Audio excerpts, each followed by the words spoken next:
नमस्कार students and my dear जो audience है मेरी उसके लिए ये वीडियो बना रहा हूँ। अगर आप 2026 में बैंकिंग या बीएफएसआई सेक्टर में अपनी फर्स्ट जॉब पाना चाहते हैं, लेकिन आपको समझ में नहीं आ रहा है कि शुरुआत कहाँ से करें, चाहे वो प्राइवेट बैंक हो, पब्लिक सेक्टर यूनिट्स हो या सरकारी बैंक, एनबीएफसी या किसी और बीएफएसआई ऑर्गेनाइजेशन में कैसे एंट्री मिलेगी, आपको क्या करना चाहिए, कौन से स्किल्स आपके पास होने चाहिए या कौन सा कोर्स ज्वाइन करना चाहिए या फिर कौन से नॉलेज आपके पास होनी चाहिए।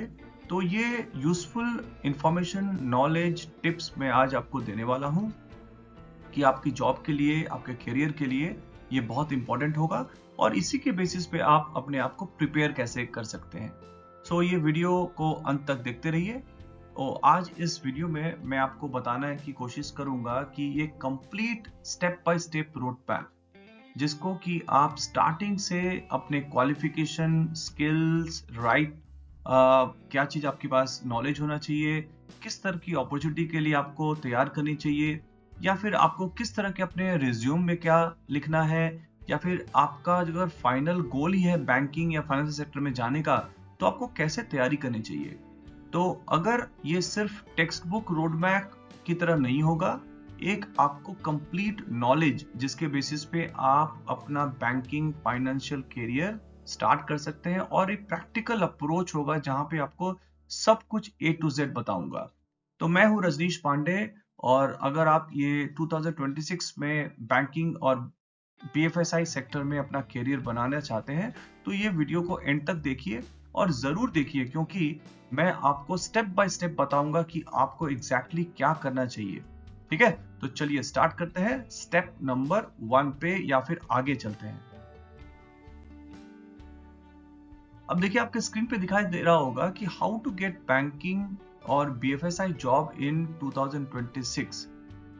आप अभी बैंकिंग या बीएफएसआई जॉब के लिए प्रिपेयर कर रहे हैं तो आप सिर्फ कमेंट कर सकते हैं कि अगर आपके लिए कोई भी डाउट है और आप समझते हैं कि नहीं मुझे कुछ पूछना चाहिए तो, और या फिर आपका कोई प्रेफर्ड सेक्टर है, जैसे मान लीजिए प्राइवेट बैंक्स में जाना है या पीएसयू बैंक्स में जाना है या फिर आप एनबीएफसी में ज्वाइन करने का सोच रहे हैं या इंश्योरेंस कंपनी में ज्वाइनिंग करने का सोच रहे हैं या म्यूचुअल फंड कंपनीज में जाने के लिए सोच रहे हैं, तो आप मुझे सिर्फ और सिर्फ कमेंट कर दीजिए। मैं आपके हर कमेंट पढ़ता हूं और अगर आप कोई इस तरह का क्वेश्चन पूछते हैं तो मैं आपको 100% जवाब देने की कोशिश करूंगा। ठीक है, चलिए इसी को ध्यान में रखते हुए आज का वीडियो स्टार्ट करते हैं।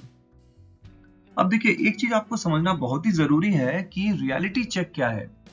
अब आप देखोगे अगर पूरे सेक्टर में, बीएफएसआई सेक्टर, बैंकिंग सेक्टर में लाखों स्टूडेंट्स अप्लाई करते हैं, लाखों ग्रेजुएट्स अप्लाई करते हैं, लेकिन कुछ ही को सीखने को मिलता है ऐसा चीज कि भाई हाँ ठीक है बैंकिंग में चला गया। आपको सुनने में आता होगा कि चलो भैया फलाने का सिलेक्शन हो गया।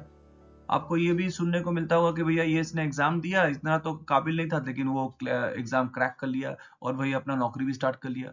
तो बहुत कम लोग सिलेक्टेड होते हैं।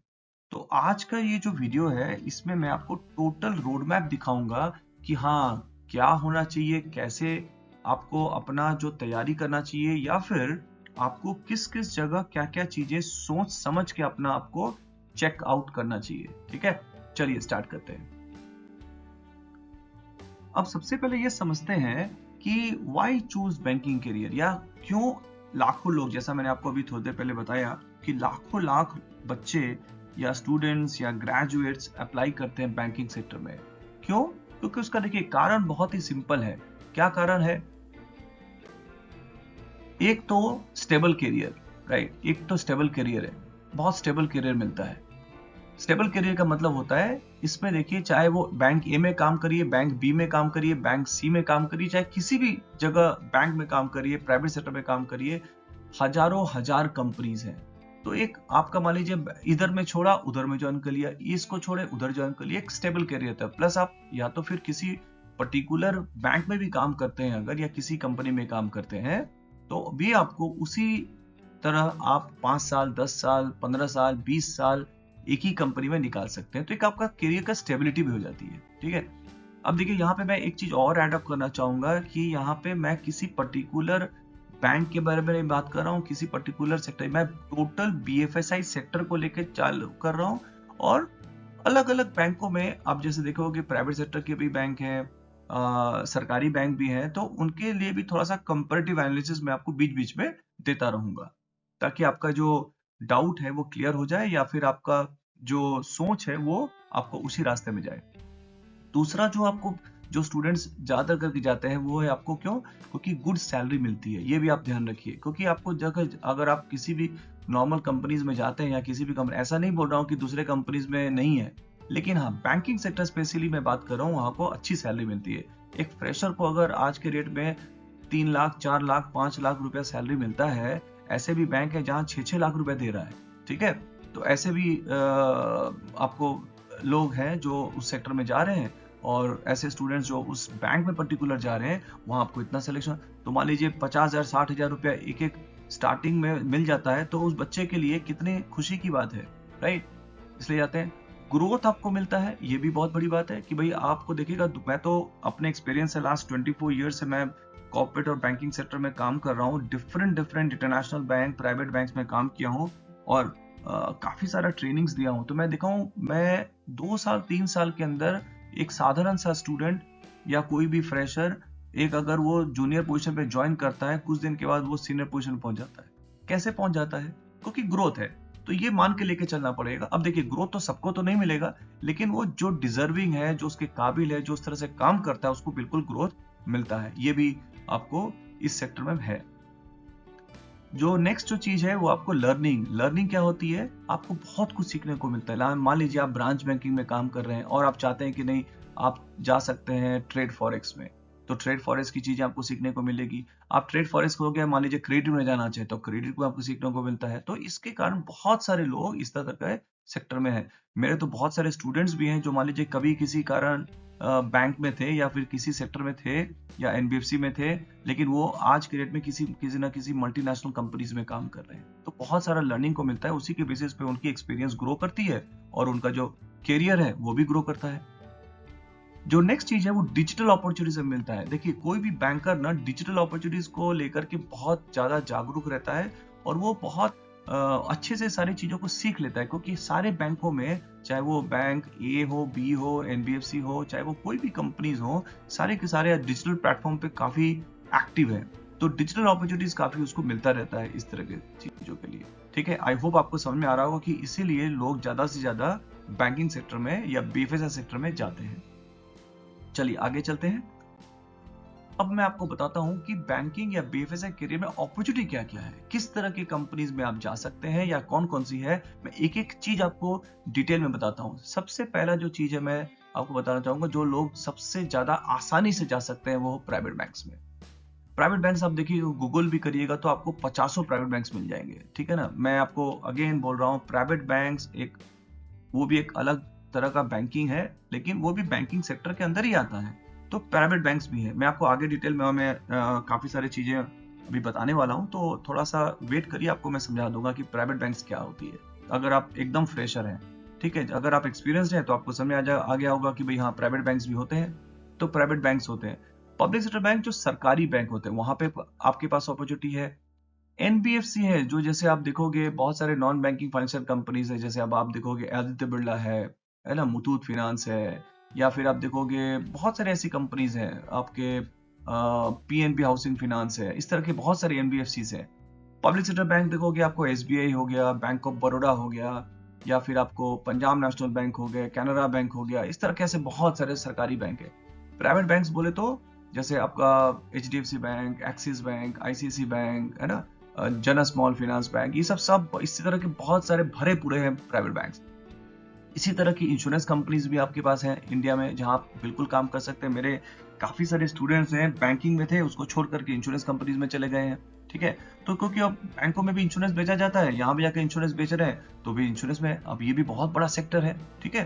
तो आपको इंश्योरेंस की कंपनीज में आप देखोगे बजाज फाइनेंस है, टाटा एआईजी है, बहुत सारे मैक्स न्यूयॉर्क लाइफ है, भरे पड़े हैं इंश्योरेंस कंपनीज है, राइट। एक नया तरह का जो सेक्टर आया है वो है फिनटेक। ये बहुत इंपॉर्टेंट है आपके लिए जानना। देखिए ना, फाइनेंशियल टेक्नोलॉजी वाली कंपनीज है बहुत सारी।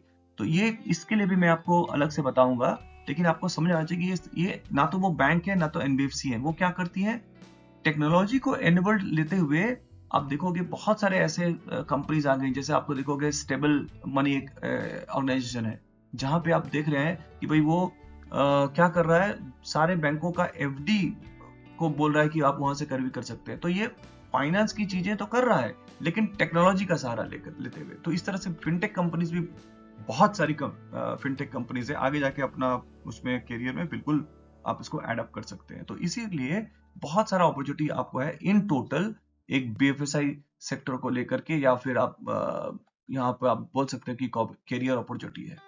ठीक है, चलिए आगे चलते हैं। फिर आपको मैं बताता हूं कि किस तरह की जॉब बीएफएसआई या बैंकिंग सेक्टर में है। आपको देखना चाहिए कि हाँ, मैं अगर इस तरह की प्लानिंग कर रहा हूं, चाहे आप कॉलेज में हैं, चाहे आप फ्रेशर हैं, चाहे आप अभी बैंक की किसी की मान लीजिए कि कोर्स ज्वाइन कर रहे हैं, या फिर किसी भी जगह आप जाना चाहते हैं कि कोई भी हमने को बैंकिंग सेक्टर में जाना है, कोई बोल दिया इसलिए नहीं, बिल्कुल आपको एक सॉलिड जानकारी होनी चाहिए कि हाँ, मेरे पास ये ऑप्शंस हैं और मैं इस तरह की चीजों को जानता हूं। नहीं तो क्या करेंगे आप भटक जाएंगे। तो रिलेशनशिप ऑफिसर ये भी आपको मिलेगा, ये हर बैंक में इस तरह का जॉब है। मैं किस तरह का बैंक बता रहा हूँ, प्राइवेट बैंक स्पेशली। ठीक है, प्राइवेट बैंक्स में इस तरह का जॉब आपको बहुत मिलेगा रिलेशनशिप मैनेजर बनने के लिए। ठीक है, अब यहाँ पे कहीं कहीं बताएगा कि भाई असिस्टेंट रिलेशनशिप मैनेजर है, कहीं बोलेगा कि नहीं जूनियर रिलेशनशिप मैनेजर आप हैं, कोई बोलेगा कि नहीं रिलेशनशिप ऑफिसर है। ठीक है, तो इस तरह का चीज बोलेगा आपको। तो ये चीज है। ऑपरेशंस का जॉब भी आपके पास बहुत सारे ऑप्शंस है। ऑपरेशन में डायरेक्ट मतलब जैसे फ्रंट डेस्क में हो गया, आप देखोगे किसी भी ब्रांच में चले जाइए तो टेलर का काउंटर पे बच्चे बैठे रहते हैं, या फिर आपको देखिए फ्रंट डेस्क में जैसे मान लीजिए पासबुक हो गया, डीडी बनाने का काम हो गया, इसको ऑपरेशंस बोलते हैं। ये तो क्या फ्रंट में। दूसरा बैकएंड में भी ऑपरेशंस होता है, जैसे मान लीजिए आपका लोन प्रोसेसिंग का हो गया, अकाउंट्स का ऑपरेशंस हो गया, क्रेडिट कार्ड का ऑपरेशंस हो गया। बहुत सारे ऑपरेशंस के भी काम होते हैं बैंकों में, तो वो भी एक अलग डिपार्टमेंट है। फिर हो गया कस्टमर सर्विस। कस्टमर सर्विस में जैसे आप स्पेशलाइज्ड कुछ कस्टमर सर्विस डिपार्टमेंट्स है, जहां पे आपको सिर्फ और सिर्फ कस्टमर को सर्विस देने के लिए रखा है। जैसे फोन बैंकिंग ऑफिसर्स हैं, आप उनको फोन करोगे और वो आपका जो भी सर्विसेज है आपको प्रदान करेंगे। ठीक है ना, ये कस्टमर सर्विस का डिपार्टमेंट होता है। बहुत सारे हैं, बहुत मतलब अलग अलग बैंकों में अलग अलग तरीके की, इतनी बड़ी दुनिया है बैंकिंग की कि मैं आपको क्या बताऊं। ठीक है, एक ये पोजीशन भी होता है सेल्स ऑफिसर। सेल्स ऑफिसर क्या होता है, एक जूनियर प्रोफाइल का एक पोजीशन है, जिसमें कोई भी लड़का लड़की जा सकता है। थोड़ा सा उसको आपको थोड़ा नॉलेज होना चाहिए। और सेल्स ऑफिसर का पोजीशन हर एक प्राइवेट बैंक्स में अवेलेबल है। ये सरकारी बैंक में लेकिन नहीं होता सेल्स ऑफिसर का। ठीक है, उसमें होगा लेकिन वो कुछ स्पेशलाइज्ड जॉब रोल्स ही होते हैं। ठीक है, लेकिन प्राइवेट बैंक्स में ये भर भर के आपको मिलेगा। ठीक है, इसके बाद होता है आपको क्रेडिट ऑफिसर का रोल। मैं ये नहीं बोल रहा हूँ कि बस यही है, लेकिन ये प्रधानतः ये वैसे जॉब्स है जहां पे आपको बहुत सारा वैकेंसीज आपको मिलता है। क्रेडिट ऑफिसर्स मतलब क्या, जो ज्यादातर करके लोन का सैंक्शनिंग, डिसबर्समेंट, डॉक्यूमेंटेशन ये सब का काम करते हैं, उनको बोलते हैं क्रेडिट ऑफिसर। इसमें पहले बैंक सीएस को लेती थी ज्यादातर करके, अभी लेकिन जिसके पास थोड़ा सा एक्सपीरियंस है या कहीं इधर उधर थोड़ा सा बहुत बैंकिंग में काम किया तो उसमें भी जाते हैं। इसमें भी अलग अलग तरीके के फिर प्रोफाइल है। ठीक है, मैं आपको मोटा मोटा बता दे रहा हूँ कि हाँ, इस तरह के जॉब रोल्स आपको बैंकिंग सेक्टर में या फाइनेंशियल सेक्टर में आपको बिल्कुल मिलता है। ठीक है, चलिए आगे चलते हैं। अब आपको बताते हैं कि इसके लिए एलिजिबिलिटी क्या है। एलिजिबिलिटी मतलब आप कैसे समझेंगे कि मैं इसके लिए एलिजिबल हूं। मैं देखो ये क्यों बता रहा हूं, क्योंकि मैं बहुत सारे स्टूडेंट्स को देखता हूं कि वो अंधाधुंध दौड़ रहे हैं। पहले अपनी एलिजिबिलिटी चेक करिए कि भैया मैं इसके लायक हूं कि नहीं हूं। माता पिता बोल दिया, कोई दोस्त मित्र याद बोल दिया, कोई रिलेटिव बोल दिया, कोई अंकल बोल दिया, कोई आंटी बोल दिया, चलो भैया चले जाते हैं, भाग जाते हैं। ठीक है, चलो इसी सेक्टर में जा रहे हैं। पहले आप खुद को अपने आप को चेक करिए। तो क्या क्या चीजें आपके पास होनी चाहिए। आप ग्रेजुएशन, कोई भी बैंक बिना ग्रेजुएट के नहीं होता। मेरे पास भी फोन आते हैं कि सर मेरा ये एक पेपर अभी लटका हुआ है, क्या मैं ज्वाइन कर सकता हूँ, क्या फिर मेरा ग्रेजुएशन नहीं कंप्लीट हुआ है। मैं तो स्टेट बोल देता हूँ, क्योंकि मैं इसी तरह से चीजों को गाइड करता हूँ लोगों को। तो ग्रेजुएशन होनी चाहिए आपको, बस बेसिक इंग्लिश होनी चाहिए। बेसिक इंग्लिश मतलब ये कि आपको प्रकांड विद्वान नहीं होना इंग्लिश में, लेकिन आपके पास एटलीस्ट अंडरस्टैंडिंग और स्पीकिंग लैंग्वेज थोड़ी सी होनी चाहिए इंग्लिश के माध्यम से। वो आपको बेसिक इंग्लिश, ये आपको टेस्ट किया जाता है। कंप्यूटर स्किल्स आप जानते हैं, हर एक बैंक में चाहे बीएफएसआई सेक्टर में किसी में भी चले जाइए आपको कंप्यूटर स्किल्स का नॉलेज होना चाहिए। कंप्यूटर स्किल्स में क्या क्या नॉलेज आपको, इसका भी मैं आपको डिटेल में वीडियो बनाऊंगा, है ना। लेकिन आपके पास कम से कम MS Word, PowerPoint, Excel, ये चीज तो पक्का होना। मैं ऐसे भी देखा हूँ कि लोगों को कीबोर्ड चलाना नहीं आता है और वो बैंकिंग में जा रहे हैं, है नहीं। पहले भैया आप तैयारी कर लो, उसके बाद जाओ, ताकि आपको आपका वहां पे जाके मजाक न बने, है ना। आपको सिलेक्शन में लोग ये समझ जाएंगे कि हाँ ठीक है, उसको कुछ भी नहीं आता है, ठीक है। तो ये आपको, ये थोड़ा सा कंप्यूटर स्किल्स होना चाहिए। और क्या होना चाहिए, पॉजिटिव एटीट्यूड। कभी कभार क्या होगा कि आपको बहुत सारा चैलेंजिंग सिचुएशन आ जाएगा, तो आपके पास अगर पॉजिटिव एटीट्यूड नहीं है तो भी आपके पास ये समझेंगे कि नहीं। तो आपको नेगेटिव दिमाग अगर है हो, अगर, या फिर आपको अगर चीजें समझ में नहीं आ रही है, तो फिर बड़ा दिक्कत हो जाएगा बैंकिंग में, ठीक है। तो आपके पास ये एटीट्यूड भी होना चाहिए। ये चीजों, चारों चीजों को आपको अपने आप को टेस्ट करना है कि ये सारे चीज मेरे पास है कि नहीं। और ये सारा चीज सीखा जा सकता है। मैं ये नहीं बोल रहा हूँ कि आपके पास अगर नहीं है तो आप नहीं जा सकते, बिल्कुल आप सीख सकते हैं, ठीक है। मेरे इस चैनल पे आए हैं, आपको मैं सारा चीज समझा सकता हूँ, बता सकता हूँ, सिखा सकता हूँ, ठीक है। चलिए आगे चलते हैं। अब आपको मैं बताता हूँ कि कौन कौन से स्किल आपके पास होने चाहिए, ठीक है ना। एक आपके एलिजिबिलिटी चेक कर लिए। अब आपको ये जानना है कि अगर मैं बैंकिंग सेक्टर में जा रहा हूँ या जा रही हूँ, तो आपके पास क्या क्या स्किल्स होने चाहिए। स्किल्स मतलब होता है कि क्या क्या मेरे पास गुण होने चाहिए। तो कम्युनिकेशन, आपको बात करना आना चाहिए। आप अगर बैंकिंग सेक्टर में जा रहे हैं, फाइनेंशियल सर्विसेज में जा रहे हैं, इंश्योरेंस में जा रहे हैं, आपके म्यूचुअल फंड सेक्टर में जा रहे हैं, NBFC में जा रहे हैं, कहीं भी काम कर रहे हैं आप, आपके पास कम्युनिकेशन अच्छा होना, ठीक है। क्योंकि आप क्या करेंगे, आप जाके लोगों से बात करना होगा आपको। सेकंड जो चीज आपको चाहिए होती है, तो एक आपको मैं बता दिया, क्या, कम्युनिकेशन स्किल। सेकंड आपके पास क्या होना चाहिए, सेल स्किल। आपको बेचने की कला आपको आनी चाहिए। अगर आपके पास, देखिए मैं ये नहीं बोल रहा हूँ कि बैंक में सिर्फ सेल्स होता है, या इंश्योरेंस कंपनी में सेल्स होता है, या किसी और में सेल्स होता है, यहाँ सेल्स होता है वहां नहीं होता है, ठीक है ना। सेल्स का मतलब होता है बिजनेस को समझने की कला। तो ये आपके पास होनी चाहिए। तीसरा जो चीज है वो आपको होना चाहिए कस्टमर सर्विस। कस्टमर सर्विस का मतलब है कि आपको ग्राहक को समझने का, ग्राहक को क्या सेवा देंगे, कैसे सेवा देंगे, क्या बात करेंगे, कैसे करेंगे, ये चीज आपको नॉलेज होना चाहिए। फिर आपको होना चाहिए एक्सेल, जो मैं आपको अभी बता रहा था, कंप्यूटर का नॉलेज। एक्सेल के बिना आप बैंकिंग सेक्टर में अगर जा रहे हैं तो आपके पास बिल्कुल ऐसा लगेगा कि भैया मेरे को कहाँ हम पहुंच गए, कुछ भी, क्योंकि सारा डेटा का काम है। आपके पास रिपोर्ट्स आएंगे, MIS आएगा, बहुत सारा चीज आपको करना पड़ेगा। तो आपके पास बिल्कुल MS एक्सेल का नॉलेज होना चाहिए, ठीक है। नेक्स्ट आपको चीज है जो आपके होनी चाहिए, डिजिटल बैंकिंग। ये डिजिटल बैंकिंग क्या होता है, डिजिटल बैंकिंग मतलब जो बैंकिंग डिजिटली किया जाता है उसको डिजिटल बैंकिंग बोलते हैं, ठीक है ना। इसका भी आपके पास नॉलेज होना चाहिए। प्रोफेशनलिज्म।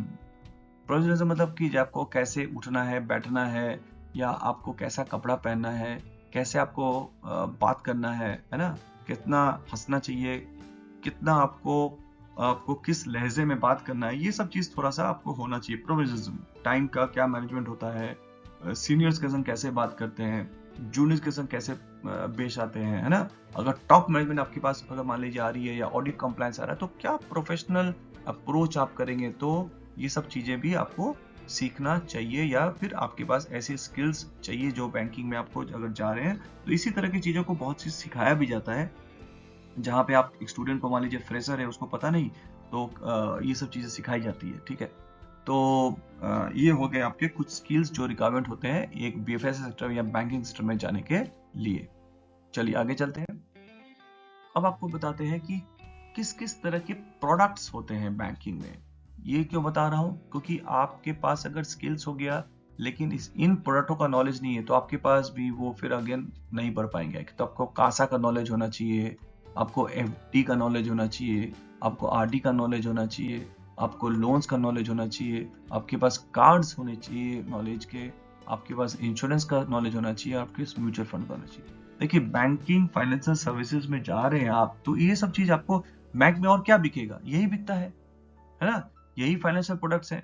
तो ये सब चीजें आपके पास होनी चाहिए नॉलेज के रूप में, ठीक है ना। ये आपको नॉलेज होना, अगर आपके पास नॉलेज नहीं है तो फिर नॉलेज को सीखिए। अगर आप इस चैनल पे आए हैं तो मैं आपको सिखा सकता हूँ, ठीक है। कमेंट सेक्शन में बिल्कुल आप बताइए कि आपको किस तरह का चीज सीखना है, तो मैं बिल्कुल उस तरह की चीजें आपको वीडियो के माध्यम से बिल्कुल बना सकता हूँ, ठीक है। चलिए आगे चलते हैं। अब आपको मैं बताता हूँ कि अगर आपने ठान लिया है कि भाई आपको सीखना ही है, जाना ही है, समझना ही है, मुझे बैंकिंग में जाना है, तो आपको प्लानिंग कैसे करनी है? तो 4 महीना का भैया रोड मैप बना लीजिए, ठीक है? मंथ 1 में क्या सीखिए आप? बैंकिंग, फाइनेंशियल सर्विसेज को लेकर के कोई भी बेसिक चीज, आपको मैं ये नहीं बोल रहा हूँ कि आपको प्रकांड विद्वान बनना है, लेकिन आपको बेसिक नॉलेज होना चाहिए कि हाँ, ठीक है? तो मैं आपको ये चीजें बताऊंगा। मंथ 2 में क्या होना चाहिए आपके रिक्वायर्ड स्किल, जो मैं आपको थोड़ी देर पहले बताया कि इस तरह की स्किल्स आपको सीखना है, तो ये स्किल्स आपको सीखना है, कम से कम बेसिक आपको नॉलेज होना चाहिए। मंथ 3 में रिज्यूम एंड इंटरव्यू, आपको रिज्यूम कैसे बनाना है, क्या करना चाहिए, आपको किस किस तरह की चीजें लिखना चाहिए, इंटरव्यू में किस तरह के क्वेश्चन पूछे जाते हैं, या फिर किस तरह के क्वेश्चंस का क्या आंसर देना चाहिए, ठीक है? ताकि इंटरव्यू को लगे कि हाँ, ये लड़का या लड़की सिलेक्शन होने के लायक है, ठीक है? ये चीज होना चाहिए। और मंथ 4 में क्या करिए? Apply and mock test review. आप बिल्कुल जॉब के लिए अप्लाई करिए, है ना? और उसके बाद मॉक इंटरव्यू होते हैं हर एक बैंकिंग के लिए, चाहे आप किसी भी बैंक में जा रहे हैं, आपको एक इंटरव्यू होगा ना, तो उस इंटरव्यू के लिए आप तैयारी कर सकते हैं, ठीक है? तो ये चीजों को आप अपने एक रूटीन के हिसाब से आप 4 मंथ का तैयारी कर लेते हैं, तो आपको कोई नहीं रोक सकता बैंकिंग फाइनेंशियल सर्विसेज में जाने के लिए, ठीक है? चलिए आगे चलते हैं। अब आपको मैं बताता हूं कि आपका रिज्यूम एंड इंटरव्यू कैसा होना चाहिए। देखिए, एक चीज आपको ध्यान होना चाहिए, एटीएस रिज्यूम, आज के डेट में एटीएस फ्रेंडली रिज्यूम बन रहा है। आप गूगल में सर्च कर सकते हैं कि एटीएस रिज्यूम क्या है, नहीं तो फिर आपको मैं कमेंट आप बिल्कुल करेंगे तो मैं आपको टोटल डिटेल में आपको बता सकता हूँ कि ठीक है। तो ये चीज है, practice HR and situation questions. बहुत सारे बैंकों में या फिर आपको इंटरव्यू में सिचुएशन बेस्ड, मतलब आपको पर्टिकुलर इस सिचुएशन के हिसाब से कैसे क्वेश्चन देने और क्या चीज का आंसर आपको होना चाहिए वो आपको पूछेगा, ठीक है? तो ये आपको टेस्ट करने के लिए पूछा जाता है कि किस सिचुएशन में आप कैसे रिस्पॉन्ड करेंगे, ठीक है? तो ये चैनल में जो आप आए हैं मेरे चैनल पे, तो आपको सिचुएशन बेस्ड क्वेश्चन आंसर भी आपको मिलेगा, तो आप वहां जाकर भी प्रैक्टिस कर सकते हैं। फिर क्या करना है, आप किसी भी इंटरव्यू में अगर जा रहे हैं तो रिसर्च अबाउट बैंक, है ना? चाहे वो किसी भी कंपनी में जा रहे हैं, बैंक में जा रहे हैं, बेसिकली मैं बैंकिंग का ही बोलूंगा कि अगर आप बैंकिंग सेक्टर में जा रहे हैं तो उस बैंक के बारे में जानकारी लेके जाइए। अगर एनबीएफसी में जा रहे हैं तो उस एनबीएफसी कंपनी के जानकारी लेके जाइए, या फिर इंश्योरेंस में जा रहे हैं या फिर म्यूचुअल फंड कंपनी में जा रहे हैं, किसी भी जा रहे हैं तो उस कंपनी के बारे में आपको थोड़ा सा रिसर्च करके जाना चाहिए। चलिए आगे चलते हैं। देखिए, अब मैं बताता हूं कि इतना तो हो गया, अब लोग जो है क्या कॉमन मिस्टेक करते हैं, है ना? मैं आपको अपने एक्सपीरियंस के बेसिस पे बता रहा हूं कि क्या करते हैं। नो बैंकिंग फाइनेंशियल नॉलेज, और वो उछल पड़ते हैं बैंकिंग में जाने के लिए। उनको नॉलेज है ही नहीं, है ना? बिल्कुल भी एकदम नील बटा सन्नाटा है, डब्बा है वो, लेकिन वो चले जाते हैं। तो उनको क्या होता है कि उनका जो कि जड़ कमजोर है, तो उस पर वो अपना गाड़ी भी नहीं दौड़ा पाते, उनका बेस ही नहीं है। तो मैं आपको ये बोलूंगा कि पहले अपना बेसिक थोड़ा सा जानकारी लेकर के जाइए। देखिए, जिस सेक्टर में आप जा रहे हैं वो एक बुलेट ट्रेन की तरह है, तो अगर आप फटाक से बुलेट ट्रेन को जाके पकड़िएगा तो आपको लगेगा कि अरे भैया इतना स्पीड में हमारा तो दम घुट जा रहा है, ठीक है ना? तो आपको बेसिक थोड़ा सा नॉलेज होना चाहिए। फिर आपका रिज्यूम बहुत पुअर है, रिज्यूम आपको बनाना नहीं आता, आपको कैसे क्या होना चाहिए, तो आपका रिज्यूम भी फैंटास्टिक होना चाहिए। वीक कम्युनिकेशन, ये भी लोग गलती करते हैं, आपको बोलना ही नहीं आता है, मुंह खोलना नहीं आता है। देखिए, सब चीज सीखा जा सकता है, मैं आपको बार बार ये चीज बता रहा हूँ। और मैं आपको, मेरा जो ये मिशन जो है इस चैनल के माध्यम से यही है कि मैं हजारों हजारों लाखों लाखों स्टूडेंट्स को मैं देखता हूँ कि जहाँ पे मैं आज की बात नहीं कर रहा हूँ कि 2-4 साल 5 साल पुरानी बात है। मैं आपको, मतलब मैं जब से बैंकिंग करियर स्टार्ट किया हूँ तब से मैं ये चीज देख रहा हूँ, कॉर्पोरेट सेक्टर में अच्छे अच्छे लोग हैं, लेकिन जब वो बात करने की कोशिश करते हैं तो वो उनको खड़ा कर दिया जाता है, तो उनका वो चुपचाप हो जाते हैं पूरा बूथ की तरह, है ना? तो ये वीक कम्युनिकेशन अगर आप हैं तो फिर बिल्कुल आपको ये मिस्टेक है, आप बैंकिंग सेक्टर में थोड़ा सा तैयारी से जाइए, ठीक है? और प्रैक्टिस नहीं करते हैं, बिल्कुल बिना ऐसे ही चले जाते हैं, ठीक है? हम चले गए, फिर सोचते हैं कि हम फेल हो गए सर, हम क्या करें मैडम, हम क्या करें सर, है ना? ये चीज आता है। तो प्रैक्टिस करिए, बिना प्रैक्टिस के बिल्कुल भी कोई भी चीज पॉसिबल नहीं है ना? आप क्या सोचते हैं, अगर किसी को जिम में अगर मसल बनाना है, बॉडी बनाना है, तो बिना प्रैक्टिस हो जाएगा? वो क्या कैप्सूल खाएगा और वो प्रोटीन पाउडर खाने से हो जाएगा उसका? अगर वो कोई चीज बोल रहा है, मान लीजिए कोई अच्छा वक्ता है, तो बिना प्रैक्टिस के कारण बोल रहा है वो नहीं, नहीं, उसको रात को सपना आ जाता होगा कि तुमको सुबह क्या चीज उसको भाषण देना है, है ना। चाहे कोई भी हो, उसको बिना का प्रैक्टिस किए बिल्कुल भी पॉसिबल नहीं। तो प्रैक्टिस करिए, जहां से आपको नॉलेज है वो नॉलेज को गेन करिए, और आपको लगता है कि हाँ भैया मुझे कुछ समझ में नहीं आ रहा है, तो कमेंट करिए, ठीक है। मैं आपको बताऊंगा कि हाँ आपको कैसे क्या चीज कहाँ से सीखना चाहिए। चलिए आगे चलते हैं। देखिए अब मैं आपको बताता हूँ, जैसा कि मैंने आपको बताया था कि लास्ट में आपको ये चीज भी बताऊंगा कि करियर ग्रोथ क्या होता है पब्लिक सेक्टर प्राइवेट सेक्टर में। स्पेशली मैं बैंकिंग की बात कर रहा हूँ आज। तो एंट्री लेवल जॉब होती है कैसे प्राइवेट सेक्टर में बताया, ऑफिसर, असिस्टेंट मैनेजर। ये आपको देखो कि बहुत सारे प्राइवेट सेक्टर बैंक में ऑफिसर लेवल या असिस्टेंट मैनेजर लेवल पे आपको वैकेंसी निकलती है। पब्लिक सेक्टर बैंक में उसी तरह से इसी तरह से ग्रेडिंग होती है, तो उसमें भी जूनियर, असिस्टेंट मैनेजर इस तरह का प्रोफाइल होता है। फिर थोड़ा सा इससे ऊपर होता है, फिर असिस्टेंट मैनेजर, डिप्टी मैनेजर हो जाता है।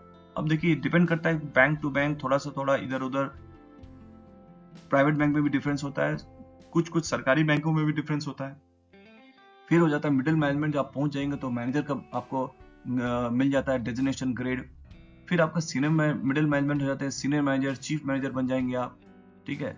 फिर आपको सीनियर मैनेजमेंट में बन जाएंगे आप तो ब्रांच मैनेजर, क्लस्टर मैनेजर, ये सब पोजीशन है। पब्लिक सेक्टर बैंक में एजीएम होते हैं, वो मिल जाते हैं। फिर रीजनल लीडरशिप में अगर आप तो रीजनल हेड बन जाएंगे, जोनल हेड बन जाएंगे।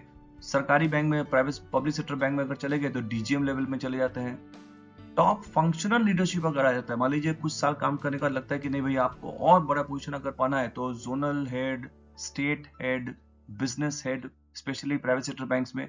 अगेन मैं बोल रहा हूँ कि ये पर्टिकुलर किसी बैंक के बारे में नहीं है, मैं टोटल बैंकों के बारे में, जो स्पेशली प्राइवेट बैंक, अलग अलग बैंक में अलग अलग डेजिग्नेशन भी होते हैं, ठीक है ना।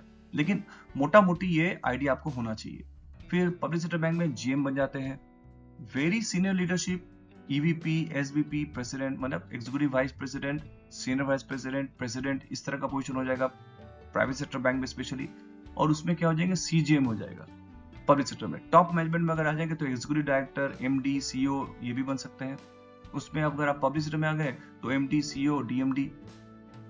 हाईएस्ट जो होता है, चाहे वो प्राइवेट सेक्टर में हो या पब्लिक सेक्टर में हो, प्राइवेट सेक्टर में स्पेशली एमडी, सीईओ होते हैं, जो टॉप में होता है। चाहे किसी भी बैंक का टॉप पोजीशन में निकाल लीजिए तो वो एमडी, सीईओ होते हैं। पब्लिक सेक्टर में एमडी, सीईओ भी होते हैं, या फिर कभी चेयरमैन इन एसबीआई में आप देखोगे ऐसा है। तो थोड़ा थोड़ा डिफरेंस इधर उधर हो सकता है, लेकिन मोटा मोटी ये आपको ग्राफ पता चल गया कि हाँ आपको अगर करियर ग्रोथ अगर करनी है तो आपको पब्लिक सेक्टर या प्राइवेट सेक्टर बैंक में किस किस तरह से आपका पोजीशन चेंजेस होता है, जैसे जैसे आप जूनियर से सीनियर की तरफ बढ़ते हैं, ठीक है। आई होप आपको एक क्लियर रोड मैप मिल गया होगा कि हाँ मुझे अगर आज मैं जूनियर पोजीशन में हूँ तो मैं कहाँ तक जा सकता हूँ। मैं देखिए, मैं ऐसे बहुत सारे लड़कों को या लड़कियों को देखा हूँ जो ज्वाइंट करियर है यहाँ, लेकिन कुछ दिन के बाद पहुंच जाते हैं यहाँ, ठीक है, top functional, state head, business head. कुछ लोग देखिए यहाँ तो सबको ही नहीं पहुंचे, कुछ लोग यहाँ भी पहुंच गए हैं, है ना। तो ये सब चीजें हैं। एमडी, सीईओ मैं बहुत नहीं देखा हूँ, लेकिन हाँ अच्छे पोजीशंस पे मैं देखा हूँ कि हाँ आपको बिल्कुल भी इस तरह के प्रोफाइल के बच्चे या लड़के लड़कियां हैं। अब आपको ले चलता हूँ नेक्स्ट स्लाइड पे। अब देखिए मेरा एक स्ट्रॉन्ग एडवाइस है, वीडियो एंड पोजीशन पे आ रहा है धीरे धीरे। Consistency with talent. आप देखिए कंसिस्टेंट रहिए। मान लीजिए आपको लगता है कि मेरे अंदर कमी है, आप धीरे धीरे सीखते रहिए, धीरे धीरे सीखते रहिए, ठीक है। आपके अंदर सीखने का जो जज्बा है वो होना चाहिए। So keep learning. Build communication and customer focus, ये चीज दोनों को ध्यान रखिए, क्योंकि बैंक में आप जा रहे हैं, किसी आप इंश्योरेंस कंपनी में जा रहे हैं, म्यूचुअल फंड इंडस्ट्री में जा रहे हैं, आप चाहे एनबीएफसी में जा रहे हैं, इंश्योरेंस सेक्टर में जा रहे हैं, कहीं भी आप अगर जा रहे हैं तो कस्टमर ही मिलेगा आपको हर जगह, राइट। सो कस्टमर को कैसे हम बातचीत करेंगे, कैसे ये आपको सीखना चाहिए, ठीक है। ये आप फोकस करिएगा, यहाँ पे आपको मेरा ये स्ट्रॉन्ग एडवाइस है आपके लिए। नेक्स्ट आपको चलता हूँ। अब आपका एक्शन प्लान क्या होना चाहिए। सबसे पहले तो आप अपना रिज्यूम अपडेट करिए। उसके बाद अपना क्या करिए, बैंकिंग का जो बेसिक्स है वो आप जानिए, समझिए। Apply to 20 banks. आप किसी भी बैंक के वेबसाइट में चले जाइए, वहां जाके अप्लाई कर दीजिए, आपको मिल जाएगा। लेकिन आपको बिना बैंकिंग सीखे मत जाइए भैया, फिर आपको रिजेक्शन आएगा, क्योंकि इंटरव्यू में आप जैसे ही मुंह खोलिएगा आपको समझ जाएगा कि हाँ आपको कितने पानी में है ये।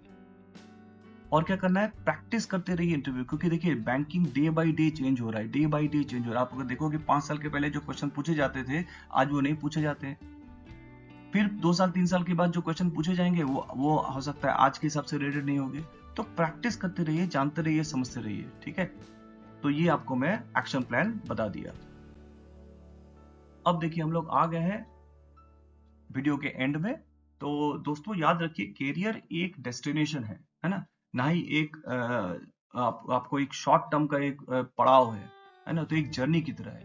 हर दिन कुछ ना कुछ नया सीखिए, अपने स्किल्स को अपग्रेड करते रहिए, खुद पर इन्वेस्ट कीजिए। मैं आपको बार बार बोल रहा हूँ, आप अगर अपने जूनियर पोजीशंस पे अगर हैं, चाहे आप ग्रेजुएट्स हैं और नौकरी पेशा अगर आप खोज रहे हैं किसी भाई ने, भाई आज मैं ये कर रहा हूँ लेकिन मुझे भी बैंकिंग सेक्टर में जाना है, तो अपने आप को अपग्रेड करिए, अपने ऊपर खुद इन्वेस्ट करिए। थोड़ा इन्वेस्टमेंट का मतलब है ये है कि आप महंगा मोबाइल मत खरीदिए, महंगा बाइक मत खरीद रहिए, ये मैं आपको नहीं बोला। आपका पैसा है तो बिल्कुल खरीद रहिए, लेकिन ये सब चीजों में फिजूल खर्ची मत करिए। बिल्कुल अपना सीखिए, कोई चीज ना कोई नया स्किल कैसे सीखेंगे, कहाँ से सीखेंगे, है ना। और ये चीजों में अपने आप को अपग्रेड करते रहिए। बैंकिंग या फाइनेंस प्रोफेशनल या कॉर्पोरेट स्किल्स में अगर आपको डेवलपमेंट में आपको कुछ भी अगर आपको लगता है तो आप मेरे चैनल पे हैं। मेरे इस चैनल का उद्देश्य ये है कि मैं ज़्यादा से ज़्यादा अपना जो भी मैंने अपना 20-24 साल के कैरियर में मैंने जो सीखा है, समझा है, जाना है, वो अपने जो व्यूअर्स हैं या फिर मेरे जो चैनल के सब्सक्राइबर्स उनको नॉलेज देता रहूं और सिखाता रहूं, और कोई भी ये चीज़ सीख सकता है। तो अगर आपको ये वीडियो से कुछ सीखने को मिला होगा और आपको लगता है कि ये वीडियो को थोड़ा पसंद करना चाहिए, तो आप लाइक या शेयर कर सकते हैं। और आपको लगता है कि नहीं भाई इसी तरह की वीडियो से मुझे और कुछ और ज़्यादा जानकारी चाहिए और कुछ सीखना है, तो आप इस चैनल को सब्सक्राइब कर सकते हैं, राइट। तो अब तक के लिए बहुत बहुत थैंक यू एंड तक बने रहने के लिए, और मिलते हैं हम लोग नेक्स्ट वीडियो में। तब तक अपना और अपने परिवार का बहुत अच्छे से ख्याल रखिए। Keep learning, keep growing and keep moving forward. जय हिंद, जय भारत।